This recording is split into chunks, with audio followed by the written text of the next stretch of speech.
तो नमस्कार साथी मित्रों, फरी एक बार स्वागत है आपनो गुजरात अपडेट चैनलनी अंदर। तो दोस्तों આજનો વિડિયો આખા ગુજરાત માટે ખૂબ જ મહત્વપૂર્ણ રહેવાનો છે। તો दोस्तों આજના વિડિયોની અંદર ખેડૂતોને વીઘા દીઠ 20,000ની સહાય, ચાંદીપુરા વાયરસ 131 કેસ, હવે ગેસ સિલિન્ડર 450 માં મળશે, ભૂપેન્દ્ર પટેલનો મોટો નિર્ણય, આટલા ખેડૂતોનો 2000નો હપ્તો બંધ વગેરે સમાચારની માહિતી આપવામાં આવી છે। તો વિડિયો પસંદ આવે તો વિડિયોને લાઈક કરી આપણી આ ચેનલને ગુજરાત અપડેટને સબસ્ક્રાઇબ જરૂરથી કરી લેજો। तो दोस्तों पहली खबर की बात करिए तो अंबालाल पटेल की भारे आगाही। तो हवामान निष्णात अंबालाल पटेले फरी एक बार अति भारे वरसाद की आगाही करी है। तेओए जणाव्युं छे के ऑगस्ट महीना प्रथम सप्ताहना अंते गुजरातना विविध विस्तारों में सारो अने सामुद्रिक वरसाद वरसी शके छे अने मध्य गुजरात में सारो वरसाद पड़वानी शक्यता रहेली छे। तेमज पंचमहालना भागोमां 4 થી 5 इंच जेटलो वरसाद पड़वानी शक्यता रहेली छे। दांतीवाड़ा वावथराजना भागोमां वरसादी झापटा रहेशे मित्रों। तो दोस्तों त्यारबादना समाचार जोईए तो 5 मोटा डेम थया छे ओवरफ्लो।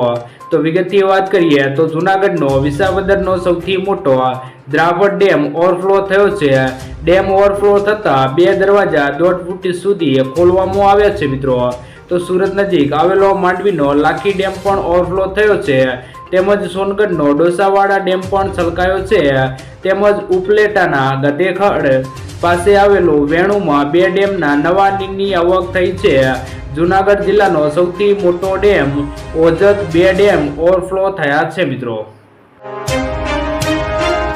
तो दोस्तों त्यारबादना समाचार जोईए तो वरसादना कारणे रोगचाळो वकर्यो। तो राज्य में हाल वरसादी माहौल छवायो छे, जेथी रोगचाळो वध्यो छे, जेमां मेलेरिया, डेंग्यू अने चिकनगुनियाना वगैरेनो उपद्रव वधु प्रमाणमां जोवा मळ्यो छे। तेनाथी बचवा माटे तंत्र द्वारा लोकोने चेतवणी आपवामां आवी छे। तो आरोग्य विभाग द्वारा मच्छरजन्य रोगथी बचवा माटे नागरिको माटे मार्गदर्शिका जाहेर करवामां आवी छे। लोकोने घरमां अन्य 4 आजुबाजुमां पाणी संग्रहना पात्रोने खुल्ला न राखवा अपील करवामां आवी छे मित्रों। तो दोस्तों त्यारबादना समाचार जोईए तो चांदीपुरा वायरसना 131 केस थई गया छे मित्रों। तो विगतथी बात करिए तो चांदीपुरा वायरस चिंता वधारी रह्यो छे। हाल में चांदीपुरा वायरसनो मृत्युआंक 53 पर पहोंच्यो छे। तो सामे कुल केसोनी संख्या 131 थई छे। चिंतानी वात तो ए छे के हवे आ वायरस ग्रामीण विस्तारोमांथी निकळीने शहेरोमां पण फैलाई रह्यो छे। तो एक तरफ दक्षिण गुजरात में भारे वरसाद अने पाणीना भरावाना कारणे रोगचाळो फैलाय छे अने तेवुं वातावरण सर्जायुं छे। तो बीजी तरफ चांदीपुरा वायरस झड़पथी फैलाई रह्यो छे मित्रों। तो दोस्तों त्यारबादना समाचार जोईए तो जनधन खाता धारकोने थशे फायदो। तो प्रधानमंत्री जनधन योजना हेठळ खोलवामां आवेला खातामां खाता धारकोने कुल 1,30,000 રૂપિયાનો લાભ થવાનો છે। આમાં અકસ્માત વીમો પણ આપવામાં આવે છે। ખાતા ધારકોને 30,000 રૂપિયાની સામાન્ય વીમા સાથે 1,00,000 રૂપિયાનો અકસ્માત વીમો પણ આપવામાં આવે છે। આવી સ્થિતિમાં જો ખાતા ધારકને અકસ્માત થાય છે તો તેને 30,000 રૂપિયા આપવામાં આવે છે। જો અકસ્માતમાં ખાતા ધારકનું મૃત્યુ થાય છે तो 1,00,000 રૂપિયાની अलगथी सहाय આપવામાં આવે છે। એટલે કે કુલ 1,30,000 રૂપિયાની સહાય આપવામાં આવે છે મિત્રો। तो दोस्तों त्यारबादना समाचार जोईए तो लाखों खेडूतोने थशे फायदो। तो विगतथी बात करिए तो देश में खेडूतो माटे सौथी वधु लोकप्रिय केसीसी लोन योजना बाद केन्द्र हवे बीजी मोटी योजना लईने आव्युं छे अने आ योजनानुं नाम छे ई किसान उपज निधि योजना। तो खेडूतो माटे गुजरात सरकार द्वारा आ नवी लोन योजना बहार पाडवामां आवी छे। आ योजना हेठळ एवा खेडूतोने लोन मळशे जे खेडूतो वेरहाउसनी अंदर पोतानो माल साचवता होय अथवा तो गोडाउननी अंदर पोतानो माल साचवता होय तेवा खेडूतोने आ योजना हेठळ लोन मळवा पात्र रहेशे। केंद्रीय मंत्री पीयूष गोयले जणाव्युं छे के आ लोन योजना हेठळ खेडूतोने कोईपण गेरंटी वगर सरळताथी 7% व्याज दरे लोन मळशे। जो खेडूतोए केसीसी योजना हेठळ कोई लोन लीधी होय तो पण ते वेरहाउस द्वारा आपवामां आवेली रसीदना आधारे आ लोन लई शकशे मित्रों। તો દોસ્તો ત્યારબાદના સમાચાર જોઈએ તો ભૂપેન્દ્ર પટેલનો મોટો નિર્ણય। તો વિગતથી વાત કરીએ તો સીએમ ભૂપેન્દ્ર પટેલે શ્રમિક બસેરા યોજનાનો પ્રારંભ કર્યો છે। આ યોજના હેઠળ 15,000 શ્રમિકો માટે હંગામી આવાસની યોજનાનું મુખ્યમંત્રીના હસ્તે ખાતમુહૂર્ત કરાયું છે। આ યોજના હેઠળ પ્રતિદિન પ્રતિ વ્યક્તિ 5 રૂપિયામાં બાંધકામ શ્રમિક તથા તેમના પરિવારને આશ્રય આપવામાં આવશે। આ યોજના થકી 3 વર્ષમાં 3 લાખ શ્રમિકોને આશ્રય સ્થાનમાં રહેવાનો લાભ આપવાનો સરકારનો લક્ષ્યાંક છે, જેમાં 6 વર્ષથી નાની ઉંમરના બાળકોને વિના મૂલ્યે આવાસ ફાળવવામાં આવશે। 3 મોટા શહેરોમાં 15,000 હંગામી આવાસ બનાવવામાં આવશે મિત્રો। તો દોસ્તો ત્યારબાદના સમાચાર જોઈએ તો સરકારે લાગુ કર્યો નવો નિયમ। તો વિગતથી વાત કરીએ તો છેલ્લા કેટલાક વર્ષોમાં ગુજરાતમાં ભારે વાહનના કારણે અકસ્માત અને અકસ્માતમાં મોતનું પ્રમાણ ખૂબ જ વધ્યું છે, ત્યારે સરકાર દ્વારા આ મુદ્દાને ગંભીરતાથી લેવામાં આવ્યો છે। તેના દ્વારા નવા નિયમો લાગુ કરી દેવામાં આવ્યા છે। તો નવા નિયમો ખૂબ જ કડક બનાવવામાં આવ્યા છે। તો બેલગામ બનેલા ભારે વાહનોની રફતાર પર રોક લગાવવા માટે અકસ્માતોને અટકાવવા માટે સરકાર દ્વારા આ પગલું ભરવામાં આવ્યું છે। તો નવા નિયમો અનુસાર આજથી સમગ્ર ગુજરાત રાજ્યમાં ભારે વાહનોની અવરજવર માટેનો નિયમ બદલાઈ જવાનો છે। તો રાજ્યભરમાં ભારે વાહનો માટે આજથી ઓટોમેટિક ટેસ્ટિંગ ફરજિયાત રહેશે તેવો મિત્ર નિયમ લગાવવામાં આવ્યો છે। તો દોસ્તો ત્યારબાદના સમાચાર જોઈએ તો મહિલાઓ માટે રાહતના સમાચાર। તો વિગતથી વાત કરીએ તો કેન્દ્ર સરકારે મહિલાઓના નામે ખરીદાતી સંપત્તિના રજીસ્ટ્રેશન સમયે લગાડવામાં આવતી સ્ટામ્પ ડ્યુટી પર રાહત આપવાની મહત્વની જાહેરાત કરી છે।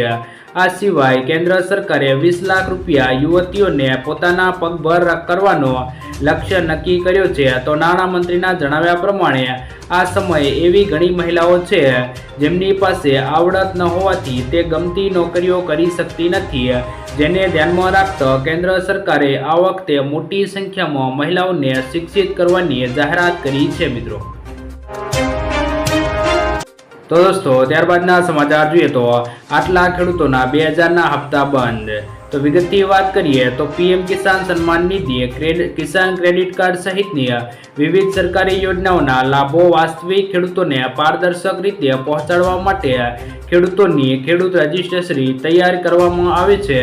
તો એગ્રીસ્ટેકના યોજના હેઠળ ખેડૂતોની થતી ખેડૂત રજિસ્ટ્રેશન તૈયાર કરવાની પ્રક્રિયા સોમવારથી શરૂ થશે અને ડિસેમ્બરથી પીએમ કિસાન સન્માન નિધિ રકમ માત્ર એવા ખેડૂતના ખાતામાં આપવામાં આવશે જેમની ખેડૂત રજિસ્ટ્રેશનની હશે અને ખેડૂત રજિસ્ટ્રેશનમાં ખેડૂત અને ખેડૂતના પિતાનું નામ, તેમની માલિકીના તમામ ગાંઠા નંબર, સહ એકાઉન્ટ ધારકના કિસ્સામાં ખેડૂતનો હિસ્સો, મોબાઈલ નંબર, આધાર નંબર અને ઈ-કેવાયસી સહિતની તમામ વિગતો હશે મિત્રો। તો દોસ્તો ત્યારબાદના સમાચાર જોઈએ તો હવે ગેસ સિલિન્ડર 450 રૂપિયામાં મળશે। તો દોસ્તો વિગતથી વાત કરીએ તો હવે રાજસ્થાનમાં ખાદ્ય સુરક્ષા કાયદા હેઠળ આવતા પરિવારોને પણ 450 રૂપિયામાં એલપીજી સિલિન્ડર મળવાનો છે। તો સીએમ ભજનલાલ શર્માએ વિધાનસભામાં આ મોટી જાહેરાત કરી છે। અગાઉ ઉજ્જવલા યોજના અને બીપીએલ પરિવારને માત્ર 400 રૂપિયામાં સિલિન્ડર આપવામાં આવતા હતા, પરંતુ હવે રાશન ઘઉં લેતા પરિવારોને પણ લાભ આપવામાં આવશે મિત્રો। તો દોસ્તો ત્યારબાદના સમાચાર જોઈએ તો પેટ્રોલ ડીઝલ સસ્તું થવાને લઈને મોટી જાહેરાત। તો વિગતથી વાત કરીએ તો રોજબરોજની ચીજવસ્તુઓના સતત વધી રહેલા ભાવના કારણે સામાન્ય લોકોની મુશ્કેલીમાં ઘટાડો થવાનો કોઈ પણ સંકેત દેખાઈ રહ્યો નથી। તો બીજી તરફ છેલ્લા 1 મહિનામાં 2 વખત પેટ્રોલ અને ડીઝલના ભાવ વધારાના કારણે જનતાને મોંઘવારીના બેવડા ફટકાનો સામનો કરવો પડ્યો છે। તો આવી સ્થિતિમાં હવે સમાચાર આવી રહ્યા છે કે 1 ઓગસ્ટથી દેશભરમાં પેટ્રોલ અને ડીઝલના ભાવમાં ભારે ઘટાડો થઈ શકે છે। તો એવું કહેવામાં આવી રહ્યું છે કે 1 ઓગસ્ટથી પેટ્રોલ 3 રૂપિયા અને ડીઝલ 8.50 રૂપિયા સસ્તું થઈ શકે છે મિત્રો। તો દોસ્તો ત્યારબાદના સમાચાર જોઈએ તો બીએસએનએલે જીઓ, એરટેલ અને વીઆઈને મોટો ફટકો આપ્યો છે। તો વિગતથી વાત કરીએ તો જીઓ, એરટેલ અને વીઆઈએ તેમના ટેરિફ પ્લાન 11 થી 25% મોંઘા કર્યા છે। જેના પરિણામે લાખો વપરાશકર્તાઓ BSNLમાં પોર્ટ કરાવી રહ્યા છે। તો હવે રિપોર્ટ્સ પ્રમાણે ટેરિફ પ્લાન મોંઘા કર્યા બાદ જીઓ, એરટેલ અને VIને મોટો ફટકો પડ્યો છે। તેમણે મોટી સંખ્યામાં તેમના ગ્રાહકો ગુમાવ્યા છે। તો સામે BSNLએ 25 લાખ નવા ગ્રાહકો મળ્યા છે, એટલે કે લોકો હવે BSNL તરફ જઈ રહ્યા છે મિત્રો। તો દોસ્તો ત્યારબાદના સમાચાર જોઈએ તો ખેડૂતોને પાકને લઈને નુકસાનની વળતરની માંગ કરવામાં આવી છે। તો વિગતથી વાત કરીએ તો ગુજરાતમાં સૌરાષ્ટ્રમાં થયેલા વરસાદથી પોરબંદર અને દ્વારકામાં પૂરતી સ્થિતિ સર્જાઈ છે। તો જૂનાગઢમાં ધેડ પંથકમાં પૂરના કારણે અનેક ગામડાઓ બેટમાં ફેરવાયા હતા અને ખેતરોમાં પાણી ફરી વળ્યું હતું। તો પૂરની સમસ્યાથી મસ્ત ખેડૂતો આજે કિસાન કોંગ્રેસની સાથે જૂનાગઢ કલેક્ટર કચેરીએ જઈને આ વર્ષે થયેલા નુકસાનની ભરપાઈ માટે રાહત પેકેજ જાહેર કરવા માટે તેમજ આ સમસ્યાનો કાયમી ઉકેલ આવે એ માટે પણ રજૂઆત કરવામાં આવી છે। તો કિસાન કોંગ્રેસ દ્વારા ધેડ પંથકની આ સમસ્યાના ઉકેલ માટે સરકારને 8 દિવસનું અલ્ટિમેટમ આપવામાં આવ્યું છે। તો આજે જૂનાગઢ કલેક્ટર કચેરીએ રજૂઆત કરવા પહોંચેલા ખેડૂતોએ દૂડો ગાઈને પોતાની માંગ કરી હતી મિત્રો। તો દોસ્તો ત્યારબાદના સમાચાર જોઈએ તો સિંગતેલના ભાવમાં વધારો। તો વિગતથી વાત કરીએ તો રાજ્યમાં શાકભાજીના ભાવ વચ્ચે વીતેલા 2 સપ્તાહમાં સિંગતેલના 15 કિલોના ડબ્બાના ભાવમાં 80 રૂપિયાનો વધારો ઝીંકાયો છે। તો શ્રાવણ માસ પૂર્વ સિંગતેલમાં ભાવ વધારો થયો છે। તો શ્રાવણ માસમાં સિંગતેલનો ઉપયોગ ખૂબ જ થતો હોય છે। ખાસ કરીને ઉપવાસ કરનાર લોકો સિંગતેલવાળું ખાવાનું વધારે પસંદ કરે છે। તો અત્યારે સિંગતેલના 80 રૂપિયાનો વધારો થતાં સિંગતેલનો 15 કિલોનો ડબ્બો 28 રૂપિયાએ પહોંચ્યો છે। આથી ગૃહિણીના ઘરનું બજેટ ખોરવાયું છે મિત્રો।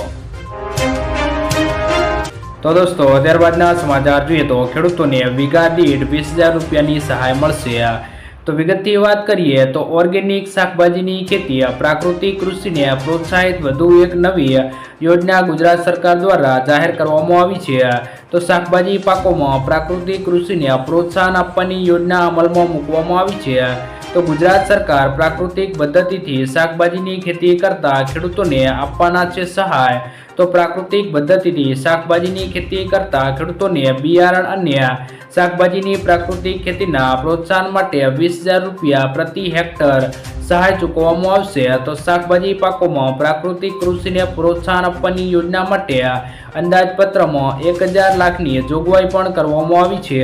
તો રાજ્યના દરેક નાગરિકને પ્રાકૃતિક ખેત પદ્ધતિથી ઉત્પાદિત અને ઓર્ગેનિક ખેતીનું મોડેલ ફાર્મ પ્રોત્સાહન આપવાની યોજના માટે કરેલા શાકભાજી પાકો મળી રહે તે માટે અમલદારી કરવામાં આવી છે મિત્રો। તો દોસ્તો ત્યારબાદના સમાચાર જોઈએ તો સંસદમાં બજેટ પર બોલ્યા રાહુલ ગાંધી। તો વિગતથી વાત કરીએ તો દેશમાં ભયનું વાતાવરણ કેમ છે? તો યુવાનો, ખેડૂતો, મંત્રીઓ અને નેતાઓ ડરેલ છે। ચક્રવ્યૂહમાં ફસાવીને અભિમન્યુની હત્યા થઈ હતી એમ ચક્રવ્યૂહના કમળનાગમાં રૂપમાં હોય છે। તો 21મી સદીમાં એક નવું ચક્રવ્યૂહ તૈયાર થયું છે, તે પણ કમળ છે। આજે યુવાનો, ખેડૂતો અને મહિલાઓને ચક્રવ્યૂહમાં ફસાવી રાખ્યા છે। તો આજના ચક્રવ્યૂહમાં કેન્દ્રમાં પણ 6 લોકો છે। તો ચક્રવ્યૂહના કેન્દ્રમાં મોદી, શાહ, ભાગવત, ડોભાલ, અદાણી અને અંબાણી સામેલ છે એવું રાહુલ ગાંધીએ સંસદમાં બજેટ પર બોલ્યા હતા મિત્રો। તો દોસ્તો ત્યારબાદના સમાચાર જોઈએ તો ફ્રી સિલાઈ મશીન યોજના। તો વિગતથી વાત કરીએ તો દેશમાં કેન્દ્ર સરકાર દ્વારા મહિલાઓને સશક્ત કરવા તેમજ તેમને ઘરે કામ આપવા માટે પ્રોત્સાહિત કરવામાં આવે છે। તો તેમને મફત સિલાઈ મશીન યોજના શરૂ કરવામાં આવી છે। તો આ યોજના હેઠળ દરેક રાજ્યમાં મજૂર પરિવારોની 50,000થી વધુ મહિલાઓને મફત સિલાઈ મશીન આપવામાં આવે છે। ત્યારે આજે અમે તમને PM ફ્રી સિલાઈ મશીન યોજના 2024 સંબંધિત સંપૂર્ણ જાણકારી આપીશું। તો આ યોજનાનો લાભ મેળવવા માટે આર્થિક રીતે નબળા પરિવારની મહિલાઓને ઓનલાઈન અરજી કરી શકે છે। હાલ આ યોજના દેશના અમુક રાજ્યોમાં શરૂ કરવામાં આવી છે, જેમાં ગુજરાત, મધ્યપ્રદેશ, ઉત્તર પ્રદેશ, રાજસ્થાન, મહારાષ્ટ્ર અને કર્ણાટકમાં ફ્રી સિલાઈ મશીનની સુવિધા આપવામાં આવે છે મિત્રો। તો દોસ્તો ત્યારબાદના સમાચાર જોઈએ તો રાતોરાત 2 લાખ રૂપિયાનું દેવું માફ। તો તો વિગતથી વાત કરીએ તો ચૂંટણી વખતે કોંગ્રેસ અને બીજી પાર્ટીઓ દ્વારા વિવિધ દાવા કરવામાં આવ્યા હતા અને ખેડૂતોને દેવું માફ કરવામાં આવશે અને જો અમારી ચૂંટણીમાં જીત થાય છે તો ખેડૂતોને લોન માફ કરી રાહત આપવામાં આવશે અને મહિલાઓને 8,500 રૂપિયા ખાતામાં જમા કરી આપવામાં આવશે તો એવી અનેક નાની મોટી જાહેરાતો કરવામાં અને ગેરંટીઓ આપવામાં આવી હતી, જેમાં મિત્રો કેટલાક રાજ્યોમાં કોંગ્રેસની સરકાર પણ બની છે અને બીજી પણ પાર્ટીની સરકારો બની છે તો ખેડૂતોને કોઈ પણ સહાય આપવામાં આવી નથી અને મહિલાઓને પણ તેની કોઈ પણ સહાય આપવામાં આવી નથી, જેથી કરીને વોટ લેવા માટે અનેક પાર્ટીઓ મોટા દાવા કર્યા હતા મિત્રો। તો દોસ્તો આજના વિડીયોમાં આટલું જ। જો વિડીયો પસંદ આવ્યો હોય તો વિડીયોને લાઇક કરી દેજો અને વિવિધ ખેડૂત સમાચાર માટે આપણી આ ચેનલ ગુજરાત અપડેટને સબસ્ક્રાઇબ જરૂરથી કરી લેજો।